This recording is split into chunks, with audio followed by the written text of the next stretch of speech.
자, 이어서 구조함에 대해서 이제 또 우리가 한번 살펴보도록 하겠습니다.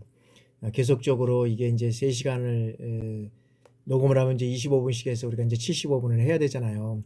그러다 보니까 이제 한꺼번에 75분 하기가 조금 계속적으로 이제 이게 말로만 하고 여러분들을 만나서 이렇게 얼굴을 보면서 이렇게 수업도 진행을 하고 해야 되는데, 여기 있는 것만 가지고 수업을 하려고 진행을 하다 보니까 참 저도 좀 안타까운 면이 있고 좀 답답한 면이 있고요.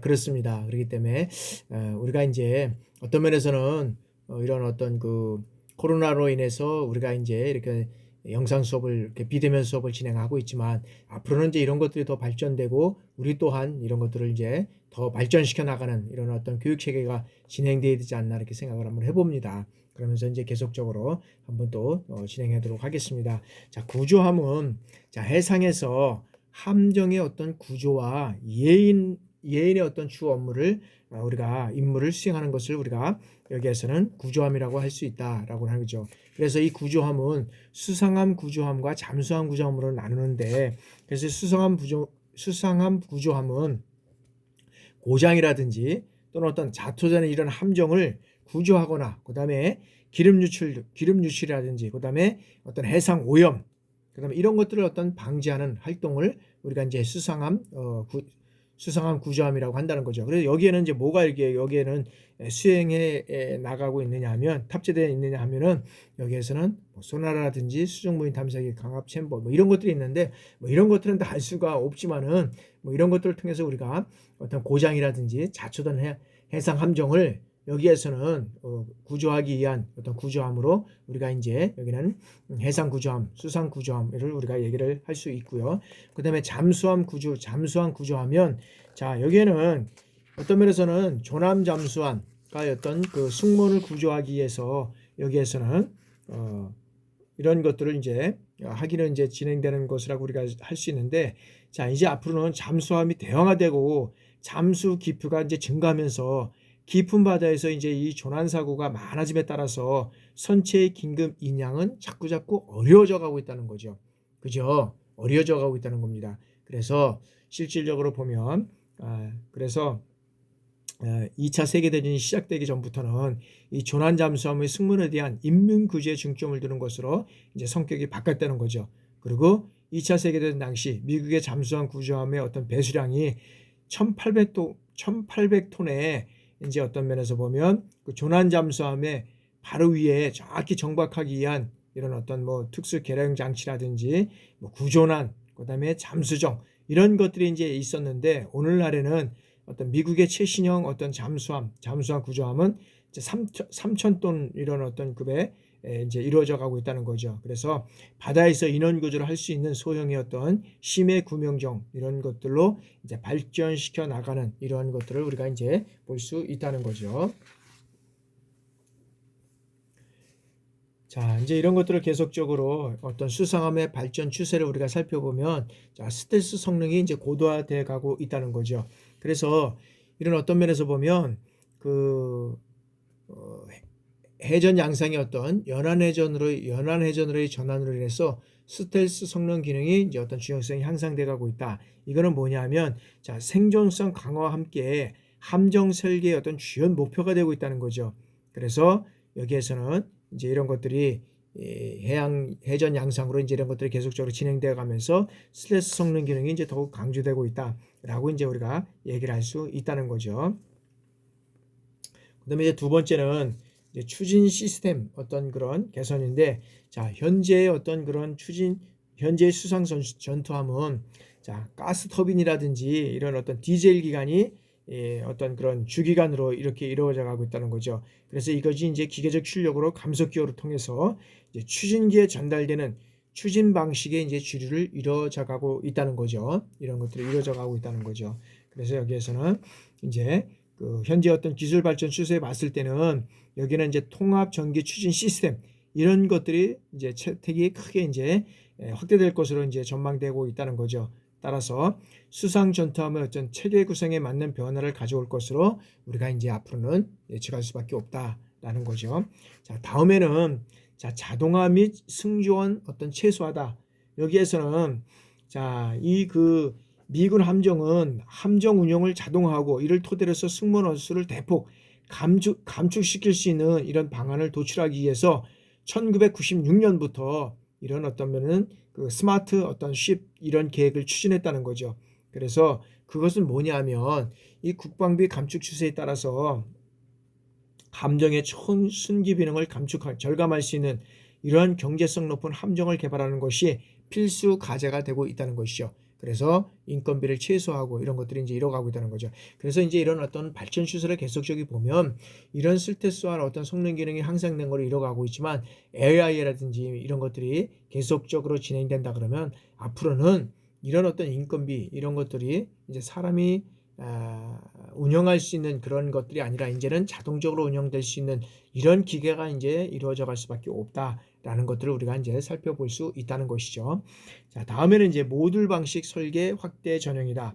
그래서 이 함정에 탑재되는 무장이라든지 어떤 그 이런 장비 선택 이런 것들이 이제는 표준화 기반을 통해서 무장 및 장비 체계 선택의 폭이 넓어질 뿐만 아니라 그다음에 장비 유지라든지 그다음에 군수 지원이 용이하게 됨으로써 이제는 그 함 운영 유지비를 대폭 절감할 수 있는 이런 것들이 이제는 이점이 이제 있는 그러한 축으로 이제 진행돼 가고 있다는 거죠.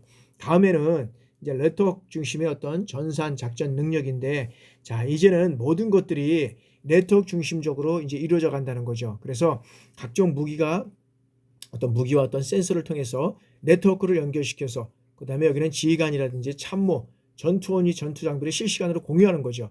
그래서 전쟁 상황에 대한 어떤 공통인식을 토대로 해서 전투를 효율적으로 수행하기 위한 이러한 이제 개념적으로 이제 바뀌어간다. 그래서 네트워크 중심 이러한 중심전을 수상 전투함에 실질적으로 적용한 것은 언제였냐 하면 미 해군의 어떤 협동 교전 능력 이런 것들을 통해서 여기는 이루어져 가고 있다는 것이죠.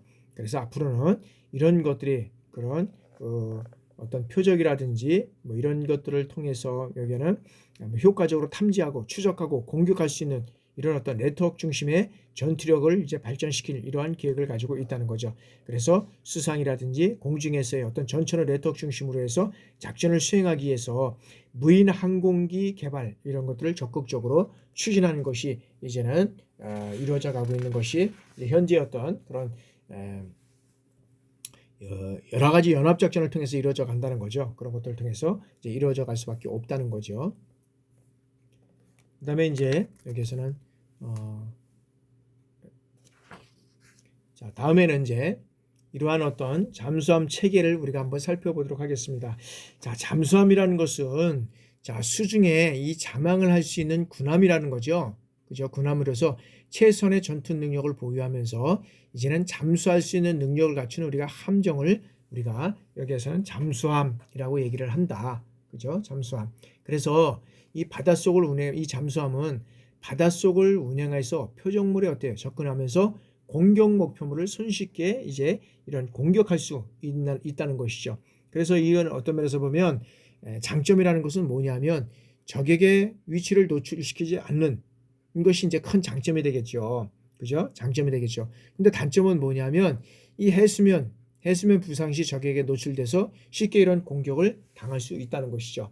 그래서 여기에서는 개발 초기에 이런 잠수함 즉 잠수정은 소형으로 향양성이라든지 향속력 어떤 수상 항주 이 속력이 거의 없고 다만 잠수할 수 있는 능력의 어떤 성질을 가졌다라고 해서 여기에서는 뭐라고 했냐면 서브머린이라고 해서 서브머린. 그래서 어떤 면에서 보면 거의 어떤 이동 속력이라든지 이런 것들이 없습니다. 그래서 여기에서는 그냥 잠수만 하고 있어가지고 오는 적을 가지고 목표를 포격한다든지 이런 것들이었다는 거죠. 그런 것들이 이제는 어떻게 우리가 발전해 나가냐 한번 보도록 하죠. 그래서 이런 발전 과정은 자, 최초의 잠수함은 네덜란드의 어떤 물리학자인 어떤 드레벨이라는 사람이 이제 최초의 어떤 잠수함을 발명하게 됩니다. 그래서 이 사람은 자, 처음으로 이제는 이건 전투함을 이제 이런 그 최소한 잠수함을 발견하는데 자, 여기에서는 전투에 참가한 최초였던 잠수함은 뭐냐면 미국의 독립전투 시 여기에 사용됐던 터틀이라고 할 수 있습니다. 터틀. 여기 터틀이 나올 수 있나요? 예, 이 터틀인데 이 터틀은 뭐냐면 자, 1775년에 미국의 발명가인 뷰시넬이 대연극 전함으로 설계 제작해서 최초로 이 군용으로 사용된 1인 여기에는 잠수함입니다. 1인 잠수함입니다. 1인 잠수함이 되겠습니다. 그래서 여기에서는 초기 잠수함은 항만 방어라든지 국지용으로 사용됐다는 거죠. 그죠? 그런데 이제 디젤 기관이 발달됨에 따라서 이제는 가자함으로 발달되는데 이 가자함이라는 것은 뭐냐면 자, 이런 어떤 작전 해역에 진출할 때까지는 어떻게 됩니까? 수상에서 항해하고 있는 겁니다. 그러면 공격 목표를 발견했을 때는 어떻게 돼요? 자망해서 그러니까 이제 자망해서 표적을 공격하는 것이 이제는 가자함이라는 거죠. 이런 전투함이라는 거죠. 그래서 최초의 어떤 근대 잠수함은 미국 코텔랜드호가 이제 되고요. 그다음에 이제 2차 대전 말기 잠수함 시대가 이제는 도래하게 된다라고 이제 우리가 할 수 있습니다. 그래서 여기에서는 2차 세계대전 후에 이제 스노콜 기술과 핵 추진 기술이 발전함에 따라서 이제 잠수함의 어떤 수중 작전 이런 시간을 증가시킬 수 있는 이러한 것들이 이제 이루어져 가고 있다고 이제 우리가 볼 수 있다는 거죠. 그래서 터클은 최초의 어떤 그런 미국 독립전선 시 1인 잠수함으로 이루어졌다는 것을 우리가 볼 수 있고요. 자, 다음에는 이제 이러한 어떤 그 잠수함의 크기는 재래식 이 잠수함과 디젤, 그다음에 원자력 핵 잠수함으로 우리가 구분할 수 있다는 거죠. 그래서 미국의 목적에 따른 이러한 잠수함 분류 방법의 어떤 준용을 우리가 따르고 있는데 통상 SS를 표기를 하고 있고 목적에 따라서 이 약자를 추가로 사용한다는 겁니다. 그럼 뭐냐면 통상 이 SS가 우리가 잠수함이라고 얘기를 하는데 여기에 이제 이 약자로 인해서 여기에 이제 하나씩 붙는 거죠. 이렇게 붙는 거죠. 그래서 여기에 붙는 거에 따라서 그 명칭이 내용이 바뀐다는 거죠. SS는 공격 잠수함입니다. 그래서 여기는 뭐 특징은 한번 여러분들 그냥 보시고요. 이런 걸 보시고 그래서 이런 내용들이 있고요. 그다음에 이제 SS에 B가 붙으면 탄도 유도탄 잠수함. 그다음에 BN이라는 것은 핵 추진 탄도함. 그래서 여기는 N. 그다음에 N은 핵 추진 잠수함. 그다음에 G는 순항 유도탄 잠수함. 그다음에 N은 핵 추진 순항 유도탄 잠수함. 그다음에 M은 잠수함. 여기서 여러분들이 한번 보면서 느낄 수 있는 게 뭐냐면 자, 이 핵이라고 하는 이 핵 추진이 붙은 것은 다 뭐가 붙어 있습니까? N이라는 게 붙어 있잖아요. N. 그죠? 여기 N. 그래서 핵이 붙어 있냐 안 붙어 있냐에 따라서는 잠수함에서는 여기 N이 붙어 있느냐 안 붙어 있느냐 이런 것들 가지고도 우리가 한번 살펴볼 수가 있다는 거죠. 자, 다음에는 그럼 이러한 잠수함의 크기를 비교해 보면 이러한 잠수함의 크기는 실적으로 보면은 어떤 면에서 보면은 이 크기에 의한 어떤 통일된 분류가 없다는 거죠. 이거 보면 잠수함은 근데 보면 실적으로 보면 이 잠수함은 러시아라든지 이 미국에서 거의 보유를 하고 있고 그다음에 건조를 하고 있다는 거죠. 그래서 보면 자꾸 소형에서 우리나라는 이제 거의 뭐 소형급의 잠수함을 가지고 있지만 이 소형에서 보면 이런 자꾸 대형화되어 가고 있는 이런 추세가 되어 가고 있는 것을 우리가 볼 수 있습니다. 대형화되는 것뿐만 아니라 스텔스화되어 가고 있고 이제 이런 측면에서 이 잠수함의 크기가 우리가 이제 살펴볼 수 있다는 거죠. 그러면 이런 발전적 추세에서 우리가 이제 살펴보면 어떤 거를 통해서 우리가 살펴보냐 하면은 자, 세계 각국은 이런 성능이 우수한 잠수함을 확보하고 있는 우리가 추세라고 할 수 있죠. 그래서 대잠 무기 체계의 발전에 따라서 이제는 어떤 면에서는 이 잠수함의 어떤 생존 향상이라든지 그다음에 고속화, 그다음에 선형, 자동화, 연안 작전 수행 뭐 이런 것들을 통해서 우리가 이제 작전 측면에서 우리가 살펴볼 수 있다는 것이죠. 그래서 최근에는 이 컴퓨터에 의한 어떤 무장 통제 장치라든지 그다음에 어떤 그런 항해 통신 장비 뭐 이런 것들을 통해서 하나의 어떤 통신 전투 체계를 구축하고를 통해서 함 운영 요원을 최소로 하는 어떤 자동화 추세로 발전하고 있다는 것입니다. 그래서 이런 어떤 구성적인 측면을 우리가 하나씩 간단하게 이런 것들을 우리가 살펴보면 어떤 것이 있냐면 자, 여기서는 구성 측면에서 보면 자, 선체 기술입니다. 이것은 선체 기술은 뭐냐면 이 시뮬레이션 기반을 통해서 이거는 설계하고 기술을 적용해서 조종성이라든지 내향성을 향상시키고 그다음에 기동성을 향상시킴으로 해서 최적의 어떤 선형 개발이 꾸준히 이루어지고 있다는 것을 우리가 선체 기술 개발 기술이라고 얘기를 할 수 있고요. 그다음에 두 번째는 자, 구조 설계 분석 이런 기술은 뭐냐면 자, 압력 선체 재료로 고강도 저압궁을 개발을 해서 새로운 강도 평가라든지 이런 방법, 그다음에 용접이라든지 변형 이런 어떤 공법을 통해서 여기에는 어떤 모형 시험 이런 것들을 통해서 독자적인 고유 어떤 설계 방식을 발전하고 있다는 것입니다. 그다음에는 자, 추진 기술은 뭐냐면 자, 원자력 잠수함 추진 기술은 소형화, 그다음에 고효율화 이런 추세로 발전하고 있다는 거죠. 그래서 추진 기술은 정숙항해 어떤 모드 등의 어떤 낮은 추진 마력 범위를 운영하는 이러한 것들을 어떤 운영 속력이 여기에는 제한되고 있다고 할 수 있습니다. 그래서 여기에는 재래식 잠수함에 이제 활발히 적용되고 있는 이러한 추세를 우리가 얘기를 할 수 있다는 것입니다. 자, 다음에는 이제 여기에서는 스텔스 기술인데 이 스텔스 기술은 뭐냐면 자, 어떤 수중 방사 소음이라든지 이런 감소 기술, 저주파, 그다음에 고속에서의 어떤 소음 감소 방안, 그다음에 음향 타일 부착 뭐 이런 것들을 통해서 이제는 계속적으로 발전하고 있는데 여기에서는 뭐냐면 부상 항해 시 이 레더에 의해서 탐지 확률을 줄이는 방안이 집중적으로 여기는 연구되고 있다는 거죠. 그래서 계속적으로 우리가 수중만 할 수 있는 없잖아요. 그러면 이게는 이제 항해에서 떠올라야 되잖아요. 그럴 때 이제 어떤 면에서는 여기에 어떻게 됩니까?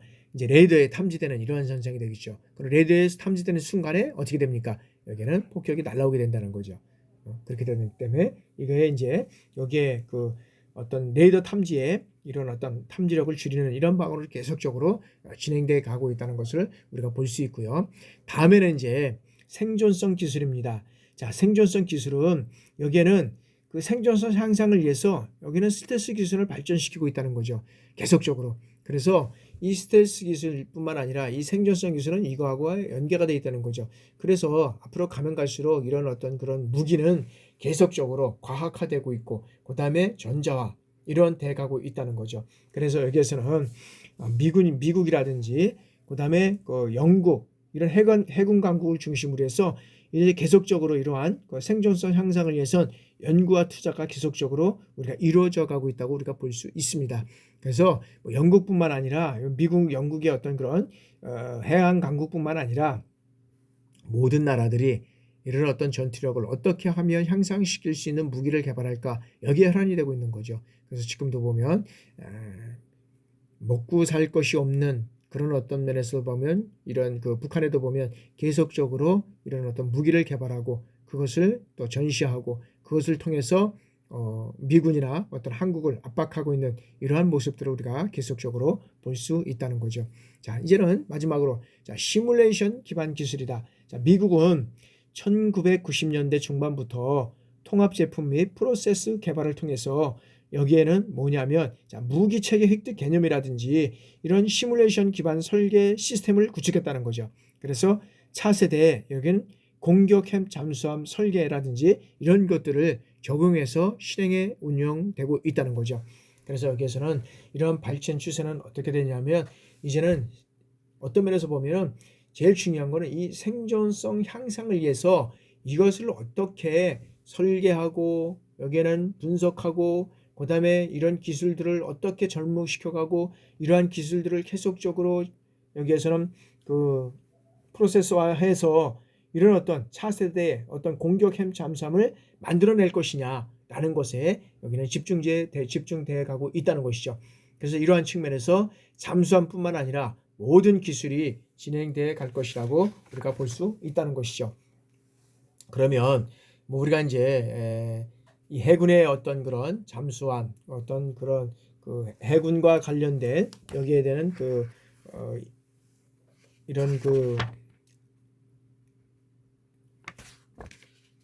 함정을 우리가 한번 살펴봤는데요. 이런 것들을 우리가 이제 일률적으로 뭐 다 세세하게 알 수는 없지만 이런 것들을 통해서 육군과 해군이 이런 작전을 이제 병행해 가는구나. 연합작전 시에는 이런 것들이 가능해 가는구나. 라는 것들을 우리가 한번 이렇게 한번 좀 보시고, 시뮬레이션 한번 해보실 때 이렇게 보시고, 한번, 우리 육군뿐만 아니라 해군도 우리나라의 어떤 전투력이 이렇게 지금 발전돼 가고 있다라는 것을 한번 좀 보시고, 이제 어제 어떤 그런 제가 이제 강의 녹음을 하면서 국방 정책에도 이제 여러분들한테 말씀을 한번 드렸지만, 이제 우리가 더 중요하게 여겨야 될 것은 뭐냐라는 것이죠.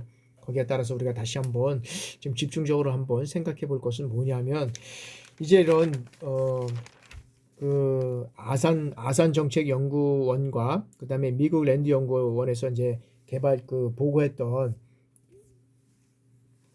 그 북한 대응책에 대한 어떤 공동 보고서를 우리가 다시 한번 보기를 원합니다. 왜 그러냐면 여기에서는 이제 우리가 무기 체계잖아요. 무기 체계. 무기 체계를 통해서 북한은 우리를 어떻게 공격하고 우리 남한을 어떻게 하면 적과 통일시키냐 하는 것에 혈안이 되고 있잖아요. 근데 우리는 너무 어떤 면에서 보면 좀 무방비 상태에 있고, 조금 좀 이런 어떤 거에서 보면 좀 안보적인 측면에서 보면 좀 등한시하고 있는 이러한 현상이 아닌가라고 말씀을 드릴 수밖에 없다는 거죠. 그래서 어제 하도 정말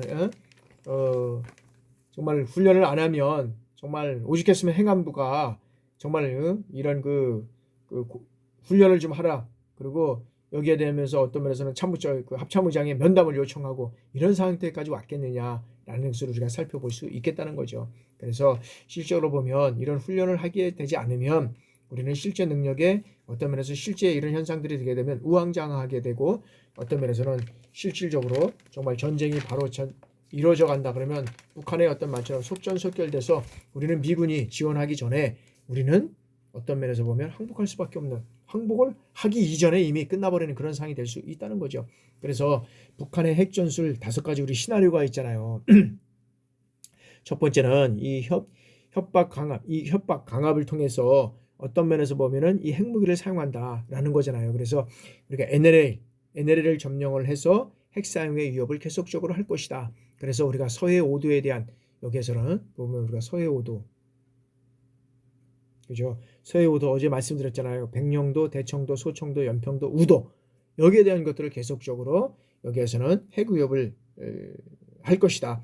핵 위협을 하기 전에 어떻게 됩니까? 재래식 공격을 통해서 계속적으로 한 번씩 중간중간에 이런 전투를 한번 공격을 해보는 거죠. 그걸 통해서 이제 이루어져 가는 것이고, 우리가 이제 두 번째는 어떤 면에서 보면 이제 주요 도시, 서울이라든지 부산, 이런 주요 도시에 핵무기를 사용한다는 거죠. 그래서 실질적으로 보면 북한에서 핵무기를 쏘면은 우리가 이제 400km 내에 거의 들어와 있지 않아요. 그러다 보니까는 거기에 따라서 이제 중단거리 이런 미사일을 계속적으로 개발하고 있고요. 그래서 여기에는 주요 도시의 핵공격을 통해서, 여기에는 뭐냐면 이건 아시아 태평양 지역의 미군 기지를, 그다음에 일본 도쿄, 오사카 등 이런 타격을 통해서 미군의 어떤 지원 자체를 체계를 교란할 것이다 라는 것을 우리가 얘기를 하고 있잖아요.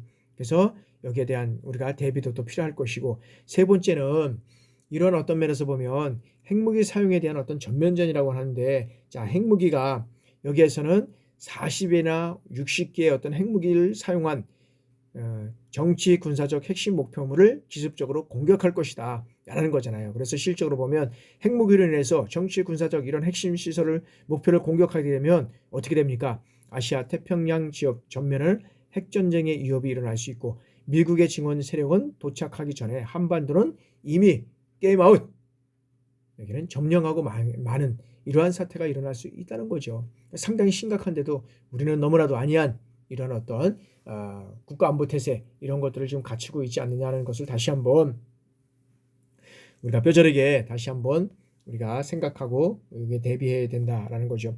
자, 네 번째는 뭐냐면, 자, 여기는 미국을 위협해서 이제는 핵우산 적재를 억제해야 된다라는 거죠. 응? 여기는 어제도 말씀드렸지만, 자, ICBM 여기에는 이 30에서 50개를 보유하면 미국이 군사적으로 갈등을 피하려고 할 것이다 라는 것이에요. 왜 그러냐면 이제는 이런 어떤 면에서 보면 탄도미사일이 지금 보면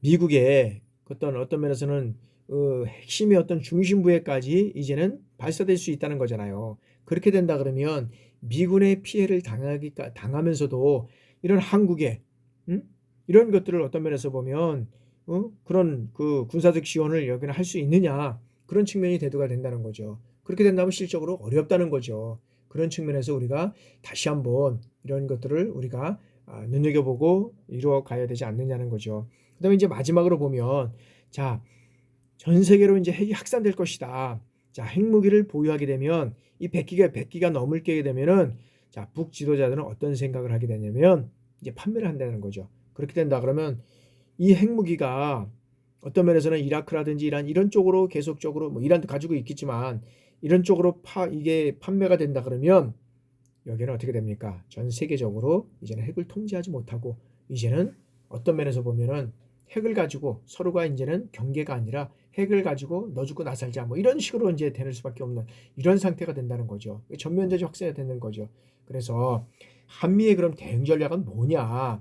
한미의 대응 전략은, 자, 북핵 무기가 80에서 100기가 넘어가면 이제는 선제 공격, 그다음에 참수 공격, 이런 것들을 통해서 우리가 경고를 해야 되는데, 그럼을 통해서 전술적 재배치를 통해서 압박을 해야 되는데 이것 또한 쉽지 않다는 거죠. 실적으로 보면 핵을 가지고 있는데 함부로 우리가 사용할 수 있냐는 거죠. 응? 우리가 핵을 가지고 있지 않는 우리 남한에서는 북한에서 지금 계속 또 끌려가고 있는데 핵을 가지고 있는 나라에 먼저 재래식 공격을 한다? 이거 어불성설이죠. 실적으로 보면. 그래서 실적으로 보면 우리가 이런 어떤 대응 전략에 있어서도 이걸 그 선제 공격, 참수 공격 이런 것들을 통해서 경고를 해야 한다고 하지만 여기는 한계가 있을 수밖에 없다는 겁니다. 따라서 우리는 그런 거에 대비해서 아까 이제 우리가 여기에 전투기도 우리가 이제 새로운 어떤 한국형 차세대 전투기도 개발을 하고 여러 가지 다양한 무기들을 개발하고 있지만, 이런 것들이 속히 이제 개발돼서 우리나라의 어떤 자체적인 그런 어떤 국가안보 태세를 갖춰야 될 뿐만 아니라 특별히 또 우리 국민들의 국가안보적인 측면에서 봤을 때 그러한 노력도 필요하다고 봅니다. 그래서 이번 시간에는 여러 가지 이제 항공무기, 그 해군의 어떤 그런 무기들을 우리가 이제 함정이라든지 잠수함을 우리가 살펴봤습니다. 다음 시간에는 우리가 이제 시험을 보고 중간고사를 보고 그 다음 시간에 이제 또 구주차 진행하도록 하겠습니다. 여러분들 강의 듣느냐고 수고 많이 하셨고요. 시험 문제는 이제 전반적으로 여러분들한테 제출할 수 있도록 그렇게 빠른 시간 내에 준비해서 보내드리도록 하겠습니다. 여러분들 강의 듣느냐고 수고 많으셨습니다. 감사합니다.